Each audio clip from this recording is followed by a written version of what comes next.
రిషికొండ వ్యవహారం మళ్ళీ తెర మీదకి వచ్చింది. రిషికొండ ప్యాలెస్లో ఉన్నటువంటి 5 కోట్ల రూపాయల విలువ చేసేటువంటి ఫర్నిచర్ మిస్ అయిందని, దాని వెనుక మాజీ మంత్రి రోజా గారి హస్తం ఉంది అంటూ ఆవిడ మీద ఆరోపణలు వస్తున్నటువంటి నేపథ్యంలో ఈ అంశం మీద మనం విశ్లేషణ చేసుకునేటువంటి ప్రయత్నం చేద్దాం. ప్రస్తుతం మనతో పాటున్నారు ప్రముఖ రాజకీయ విశ్లేషకులు, ప్రముఖ సీనియర్ జర్నలిస్ట్ సిఎస్ రావు గారు. సార్తో మాట్లాడదాం. సార్ నమస్తే. సార్ నమస్తే. మాజీ మంత్రి రోజా గారు అడ్డంగా బుక్ అయినట్లుగా రిషికొండ ప్యాలెస్లో ఉన్నటువంటి 5 కోట్ల రూపాయల విలువ చేసేటువంటి ఫర్నిచర్ మిస్ అయిందని, ఆ మిస్ అయిన దాని వెనక రోజా గారి హస్తం ఉంది అనేటువంటి వార్తలు ఇప్పుడు సోషల్ మీడియాలో చక్కర్లు కొడుతున్నాయి. దీని మీద మీ విశ్లేషణ ఏంటి సార్? ఆ రోజు పర్యాటక శాఖ మంత్రిగా రోజా గారు ఉన్నారు. ఆవిడకి తెలియకుండా ఆ శాఖలో ఏది జరగదు, జరిగే అవకాశం కూడా లేదు. మరి రిషికొండ నిర్మాణం, రిషికొండ మీద విలాసవంతమైనటువంటి భవన నిర్మాణం 550 కోట్లతోటి నిర్మించారు. అది ఎవరి కోసం నిర్మించారు, ఎందుకోసం నిర్మించారు అనేది రకరకాలుగా ఆ రోజు ఉన్నటువంటి వైఎస్ఆర్ కాంగ్రెస్ పార్టీ ప్రభుత్వం చెప్పింది. ఒకసారి ఏమో రాజధాని అని అన్నారు, రాజధాని సీఎం క్యాంప్ ఆఫీసు, రాజధాని పరిపాలనా భవనం అదే అని చెప్పి ఒకసారి అన్నారు. ఇంకోసారి ఏమన్నారు, కాదు అది రాష్ట్రపతి ప్రధానమంత్రి వస్తే విడిది చేయడానికి అని చెప్పేసి ఇంకోసారి అన్నారు. మరోసారి ఏమన్నారు, కాదు అది విశాఖ మెట్రోపాలిటన్ పరిపాలనా భవనం కింద దాన్ని ఉపయోగిస్తామని చెప్పి ఇంకోసారి అన్నారు. మరొకసారి ఏమన్నారు, అది అసలు పర్యాటక శాఖకి అదొక విలాసవంతమైన భవనం ఉండాలి, అదొక గుర్తింపుగా ఉంటుంది, అందుకే కట్టించాం 550 కోట్లు పెట్టి. చంద్రబాబు నాయుడు గారు చేయలేనటువంటి పనిని జగన్మోహన్ రెడ్డి గారు చేశారు కాబట్టి మీరు సంతోషించాలి, శభాష్ అనాలని చెప్పి వైఎస్ఆర్ కాంగ్రెస్ పార్టీ వాళ్ళు చెప్పడం జరిగింది. సో ఇవన్నీ ఎందుకు చెప్పారు ఈ విధంగా మెలికలంటే, డైరెక్ట్గా చెప్తే ఇది పరిపాలనా భవనం, సీఎం క్యాంప్ ఆఫీస్ అంటే కోర్టు ధిక్కరణ కింద వస్తుంది. అందుకని ఇవన్నీ ఫల్టీలు కొట్టారు. సరే, ఏ ఫల్టీలు కొట్టినా 550 కోట్ల రూపాయలు పెట్టి అక్కడ రిషికొండ మీద విలాసవంతమైనటువంటి భవనం నిర్మించడానికి ముందు జరిగినటువంటి తతంగాన్ని ఒకసారి రివ్యూ చేసుకుంటే కనుక, ఆ రోజున పర్యాటక శాఖ మంత్రిగా ఉన్నటువంటి రోజా గారు చేసినటువంటి గోల్మాల్ వ్యవహారం గుర్తొస్తుంది. ఏంటి అదేనంటే, రిషికొండ మీద భవనాలు నిర్మించడానికి అప్పుడున్నటువంటి రిసార్ట్స్ ఏవైతే ఉన్నాయో, రిసార్ట్స్ అక్కడ హోటల్ ఇవన్నీ ఏవైతే ఉన్నాయో వాటన్నిటిని డిమాలిష్ చేశారు. డిమాలిష్ చేసి ఆ డిమాలిష్ చేసినటువంటి క్రమంలో వాటిలో ఉన్నటువంటి ఏసీలు కానీ ఇతరత్ర ఫర్నిచర్ కానీ ఏదైతే ఉందో ఆ ఫర్నిచర్ అంతా కూడా ఏమైపోయింది అనేది ఇప్పుడు తెలియదు. ఆ ఫర్నిచర్ వాల్యూ సుమారుగా 5 కోట్లు ఉంటుందని చెప్పేసి అంచనా వేస్తున్నారు పర్యాటక శాఖకు సంబంధించిన అధికారులు. మరి ఆ ఫర్నిచర్ ఎక్కడ ఉందంటే ఎవరు సమాధానం చెప్పట్లే. ఇప్పుడు ఫర్నిచర్ అయితే ఉండాలిగా. ఇప్పుడు అప్పటి వరకు నీకు కనీసం నెలకు 1 కోటి రూపాయలు వచ్చేది ఆ రిసార్ట్స్ ద్వారా అని చెప్పేసి పర్యాటక శాఖ లెక్కలను బట్టి మనకు అర్థమవుతుంది. ఇది రిసార్ట్స్ ద్వారా, రిసార్ట్స్లో అక్కడ రిషికొండ మీద వచ్చి అక్కడ పర్యాటకులు వచ్చి విడిది చేసి వెళ్ళినందుకు వచ్చేటువంటి రాబడి సుమారుగా 1 కోటి రూపాయల పైన సంవత్సరం నెలకు ఉండేది అని చెప్పి ఒక అంచనా పర్యాటక శాఖలో. అలాంటిది దాన్ని తొలగించడానికి దాదాపుగా 7-8 కోట్లు ఏదో ఖర్చు పెట్టారు. దాన్ని చదును చేయడానికి ఏదైతే కొన్ని కోట్ల రూపాయలు ఖర్చు పెట్టారు. దాంట్లో విలాసవంతమైన భవనాన్ని 550 కోట్ల రూపాయలు ఖర్చు పెట్టారు, కట్టారు. ఆ కట్టడం కానీ విలాసవంతమైన భవనానికి నిర్మాణానికి సంబంధించిన డిజైన్లు కానీ స్ట్రక్చర్స్ కానీ ఇవన్నీ కూడా నిబంధనలకి విరుద్ధంగా ఉన్నాయి అనేది ఐఏఎస్ల కమిటీ తేల్చింది. ఒక కమిటీ వేశారు దాని మీద కోర్టు ఆదేశం మేరకు. ఆ కమిటీ ఏం చేశారు, డీవియేషన్ జరిగింది, అలాగే పర్యావరణానికి నిబంధనలకు విరుద్ధంగా ఆ నిర్మాణం జరిగింది అని చెప్పి గ్రీన్ ట్రిబ్యునల్ కూడా అభ్యంతరం పెట్టింది.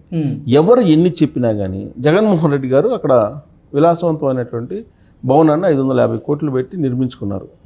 అక్కడ సముద్రం ఉండేటట్టు ఆ భవనాన్ని నిర్మించుకున్నారు. మళ్ళీ సీఎం కావచ్చు, సీఎం అయితే కనుక కొండ మీద నివాసం ఉంటే అద్భుతంగా కలిసి వస్తుంది. అది కూడా సీ వ్యూ తోటి కట్టుకుంటే అంతకన్నా అద్భుతం ఇంకోటి ఉండదు.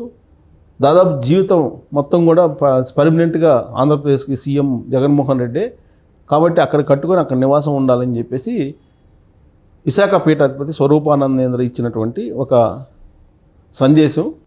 ఆ మేరకు ఆయన ఆ విధమైనటువంటి ప్లాన్స్ చేసి ఆయన అక్కడి నుంచి పరిపాలన చేయాలనే ఒక ఆలోచన చేశాడు అనేది కూడా అప్పట్లో వచ్చినటువంటి న్యూస్. కారణం ఏదైనప్పటికీ కూడా అక్కడ జరిగినటువంటి డిమాలిషన్ కానీ లేదా డిమాలిషన్ చేసిన తర్వాత జరిగినటువంటి రిషికొండ నిర్మాణం కానీ ఈ మొత్తం కూడా గోల్మాల్ వ్యవహారం. ఈ గోల్మాల్ వ్యవహారంలో రోజా గారి పాత్ర ఏంటి? పర్యాటక శాఖ మంత్రిగా ఉన్నారు. అసలు ఆ నిధుల్ని ఎలా సేకరించారు? ఏ శాఖ నుంచి తీసుకొచ్చి పర్యాటక శాఖలో ఖర్చు పెట్టారు? ఏ విభాగం సంబంధించినటువంటి నిధులు అవి? ఆ నిధులకి లెక్క ఉందా, పక్కా ఉందా? అసలు లెక్క ఉందా లేదా? లెక్క పక్కా ఏంటి అనేది ఇప్పటి వరకు క్లారిటీ రావట్లా. ఈ పర్యాటక శాఖలో ఇదొక్కటే కాదు, రాష్ట్ర వ్యాప్తంగా ఆంధ్రప్రదేశ్లో ఇవాళకి కూడా కొన్ని హోటల్స్ కానీ రిసార్ట్స్ కానీ కబంధ హస్తాల్లోనే ఉన్నాయి అనేది ఇవాళకి కూడా వినిపిస్తుంది. రిషికొండలో 5 కోట్ల రూపాయల విలువ చేసేటువంటి ఆ ఫర్నిచర్ ఇప్పుడు ఎవరింట్లో ఉంది? ఆ ఫర్నిచర్ ఏమైంది అంటే ఏం చెప్తారు? ఇది సమాధానం ఎవరు చెప్పాలి? కందుల దుర్గేష్ మంత్రి చెప్పాలి, పర్యాటక శాఖ మంత్రి కందుల దుర్గేష్ చెప్పాలి. ఆ కందుల దుర్గేష్ పర్యాటక శాఖ మంత్రిగా ఉండి ఆయన ఇంతవరకు దాని మీద కనీసం పట్టు సాధించలేదు అని చెప్పేసి ఆయన మీద ఉన్నటువంటి ఒక అభిప్రాయం.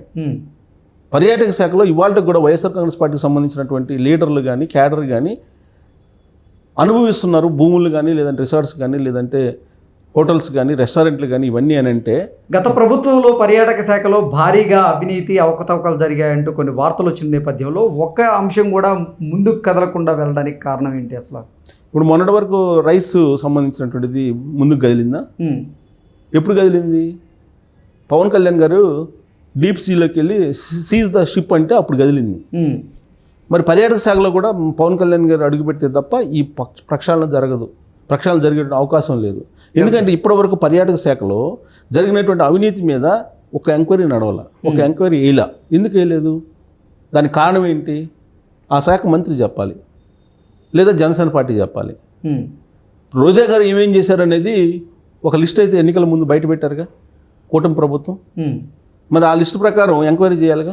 ఎక్కడెక్కడ ఆవిడ ఏం చేశారో, ఆడుదాం ఆంధ్ర ఎంత చేశారు, తర్వాత రిషికొండలో ఎంత చేశారు, తర్వాత కేలో ఏపీ దానికి ఎంత పెట్టారు, ఇంకా సాంస్కృతిక కార్యక్రమాలకు ఎన్ని పెట్టారు, పర్యాటక శాఖలో ఏమేమి భూములు ఎలా ఇచ్చారు, పర్యాటక శాఖను అడ్డు పెట్టుకొని తిరుమల తిరుపతి దేవస్థానం టికెట్లని ఎలా అమ్ముకున్నారు, ఇవన్నీ కుంభకోణాలే కదా.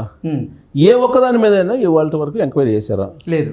అంటే రోజా గారు ఏమన్నా లైజనింగ్కి వచ్చితే కాంప్రమైజ్ అయ్యారా అనేటువంటి డౌట్స్ కూడా ఎక్స్ప్రెస్ చేస్తున్నారు. లేదంటే రోజా గారి మీద ఎంక్వైరీలు ఎందుకు లేదు ఇప్పటి వరకు? ఇప్పుడు ఆమె మీద అనేకమైన ఆరోపణలు ఉన్నాయి కదా. ఆరోపణలు చేసింది ఎవరు? జనసేన వాళ్ళే కదా, తెలుగుదేశం పార్టీ వాళ్ళే కదా. మరి ఆమె మీద ఎందుకు ఎంక్వైరీ చేయట్లేదు? పోనీ ఇప్పుడున్నటువంటి మంత్రి గతంలో ఉన్నటువంటి ఈ అద్దెకు ఉన్నటువంటి, లేదంటే లీజుకి ఇచ్చినటువంటి భూములు కానీ, లీజుకి ఇచ్చిన హోటల్స్ కానీ, రిసార్ట్స్ కానీ, లేదంటే రెస్టారెంట్లు కానీ, బార్స్ కానీ, వీటన్నిటి మీద ఎందుకు రివ్యూ చేయలేదు? యథాతథంగా వైఎస్ఆర్ కాంగ్రెస్ పార్టీ వాళ్ళకి ఎందుకు వదిలిపెట్టారు వీటన్నిటిని? దీనికి జనసేన వాళ్ళు సమాధానం చెప్పాలి, ఈ ప్రభుత్వం సమాధానం చెప్పాలి. రోజా గారిని ఇప్పుడు ఫర్నిచరు పోయింది కదా, 5 కోట్ల రూపాయల ఫర్నిచర్కి సంబంధించి సమాధానం లేదు. ఆ రోజున స్పీకర్గా ఉన్నటువంటి కోడెల శివప్రసాద్ గారు ఫర్నిచర్ ఇవ్వకపోతే నానా రకాల హింస పెడితే ఆయన ఆత్మహత్య చేసుకునే పరిస్థితి ఏర్పడింది అనేది ఆ రోజు న్యూస్ విన్నాం కదా జగన్మోహన్ రెడ్డి గారి హయాంలో. మరి 5 కోట్ల రూపాయల ఫర్నిచర్ ఏమైపోయింది?